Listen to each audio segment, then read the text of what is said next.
Maaga nga ho kaming nasa bukid na ho mga kapotol. Ay sabi ko nga ho kay mister, agahan nga ho talaga naming pumunta dine para kahit papaano ay madami-dami din kaming mahuling isda dahil ngayong araw na ho namin iaarya ang aming bangka-bangkaan for today.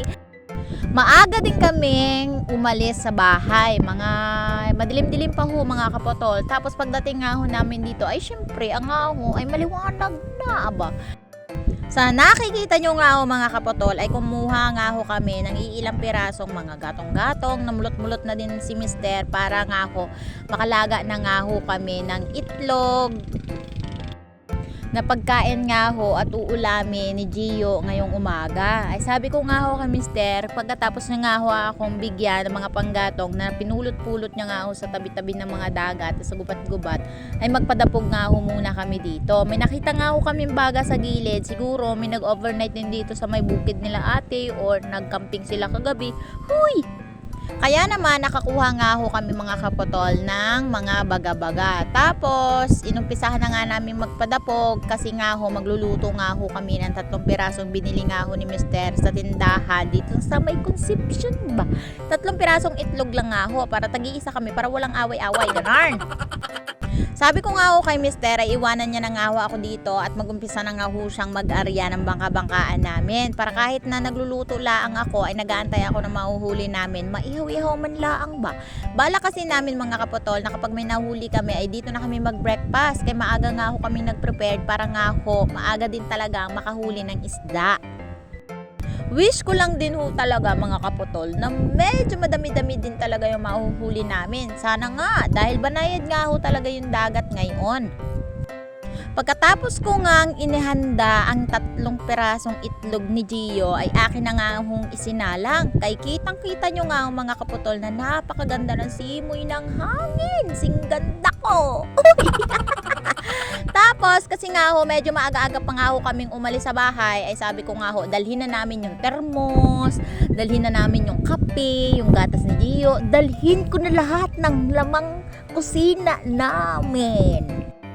Parang gusto na rin laang namin tumira din sa may tabing dagat mga kapotol.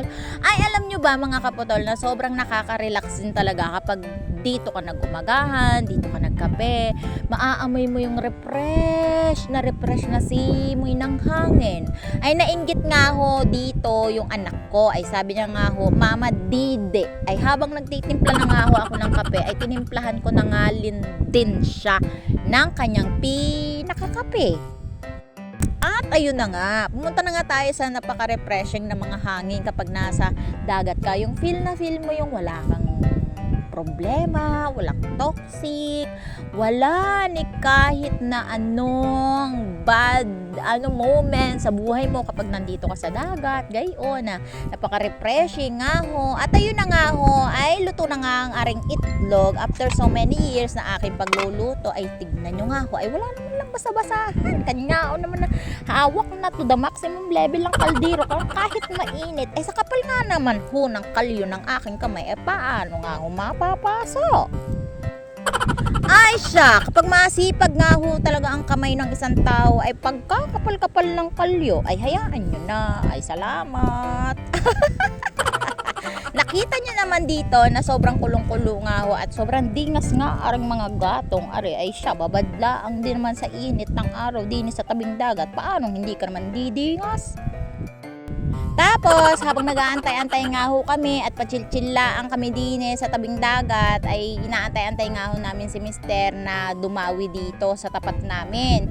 Kaya hindi rin basta-basta yung pag-aangkla ng bangka-bangkaan mga kapotol. Kasi yun ay ibabangka-bangkain mo. Mamaya ipapakita ko sa inyo kung paano nga siya ikana at i-arya-arya gayon. Hinihila-hila, tapos kapag hinila-hila mo ay mga magkakagat yung isda sa kanyang mahuhuli gayon. Para ka lang din naman nangangawil. Tapos after 300 years ay tinawag na nga ho kami ni mister at mayroon na nga hong huling 2 talak dito. Ay tuwan-tuwa nga ho talaga kami ni Gio kasi nga ho ay meron na kaming iihawin. Ay dala-dala nga ho at talaga ni Gio Dine. Ay nakikita nyo nga maliit man lang siyang tignan sa camera mga kaputol. Pero napakalaki niyan. Super. Gaano siguro gapalad. Pero wag niyo susukatin sa palad ko dahil hindi yan masusukat sa palad ko. Yung pangalawa masusukat siya. Dahil yung pangalawa ay mailiit. Pero yung una nga huli ay ito nga ho, nakikita nyo naman, nadala-dala nga ho ni Gio at tuwang-tuwa nga ho si Gio dahil napakalaki nga ho yung aming hulang talakitok. Ay napakasariwa nga ho mga kaputol. Alam nyo ba, ito yun din yung kinagandahan sa dagat. Kasi nga ho, habang nandito ka lang sa dagat, chill-chill ka lang, dala-dala ka lang ng kape, maya-maya, mga wil-ngawil ka lang, ay may ulam na! O, Kaya sobrang maswerte yung mga may lupa dito sa malapit sa dagat, yung may mga beach. Kasi kung masipag ka lang, buhay ka sa tabing dagat, mga kaputol. Hindi ka maaalisan ng ulam, pero puro isda nga lang. Ay magtanim-tanim ka na lang din ng mga gulay-gulay para kahit papaano may pangsahog-sahog ka man lang sa mga nahuhuli mong isda. Agad-agad naman naming hinugasan ni Gio at nilinis nga ring isda kasi balak nga namin, tignan nyo, tumatalon-talon pa. Kaya tuwan-tuwa din talaga si Gio Dine. At agad-agad na nga ho namin nilinis para nga maihaw na nga ho namin mga kaputol. At makapag-umpisa na nga ho kami kumain dahil 7:30 na. Uy, favorite ng 7:30. Medyo may katagalan din talaga siyang nahuhuli itong isda na to kasi nga matagal din talaga siya maghila-hila ng kawil, yung mga bangka-bangka kasi aantayin mo kung may magapadawi, gayon. Tapos, eto na nga, sinaswerte nga ho kami ngayon dahil sobrang blessed talaga ni Lord kasi binigyan niya kami ng pang-ulam at hindi naman kami na zero. Worth it din talaga yung paggawa namin kahapon ng bangka-bangkaan. Kaya, thank you Lord talaga kasi meron na kami pang-ulam. Ay, balak nga rin talaga namin sana pumunta dun sa bato. Malaki kaya madami siguro isda doon. Pero bawal Uy!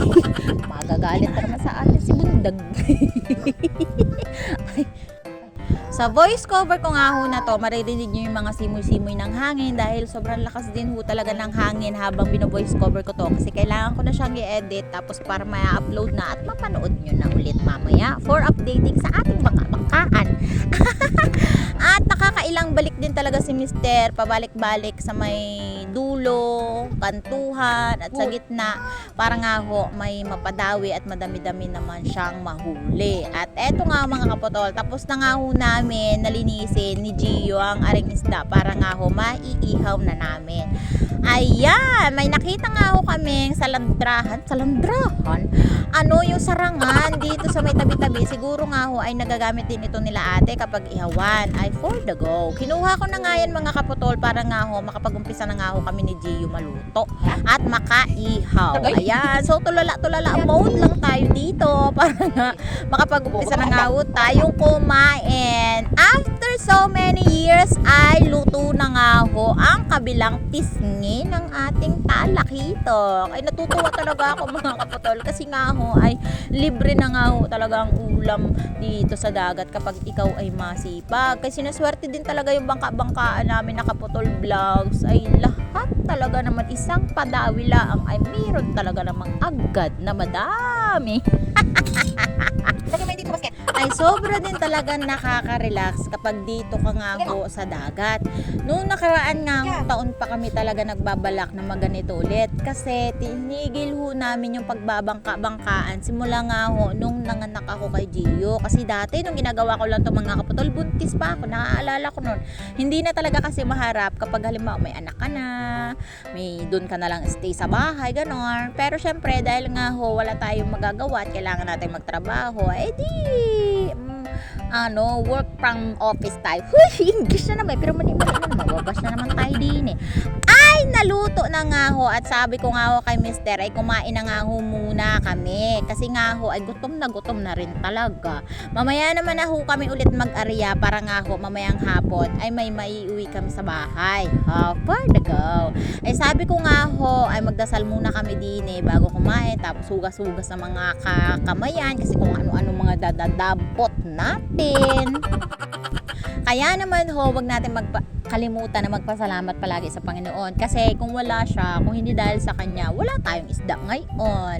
At dahil syempre yun sa sipag at tiyaga natin, diga nga ho mga kaputol, itry nyo din to mga kaputol na minsan-minsan mag-relax kayo kasama ng pamilya nyo, maligo kayo ng dagat, tapos gumawa din kayo ng baka-bakaan tulad namin para may mahuli din kayong isda. Dito sa part 2 ng ating munting vlog sa bangka-bangkaan ay sobrang saya ho namin kasi nakakain na nga ho kami dito. Kahit sa sobrang simple lang yung mga traditions, yung mga ginagawa namin sa pamilya namin, kami dalawa ni Aljun, yung mga ginagawa namin sa buhay ay sinishare namin sa inyo para makita nyo kung ano talaga yung totoo namin ginagawa sa buhay. Lahat nakadocument sa buhay ko. Kulang na lang ay ipakita ko ang paghuhugas ko ng kif-kifi. Huwag naman gayon. Be private naman tayo. Baka naman sabihin ng mga tao ay wala na akong tinago.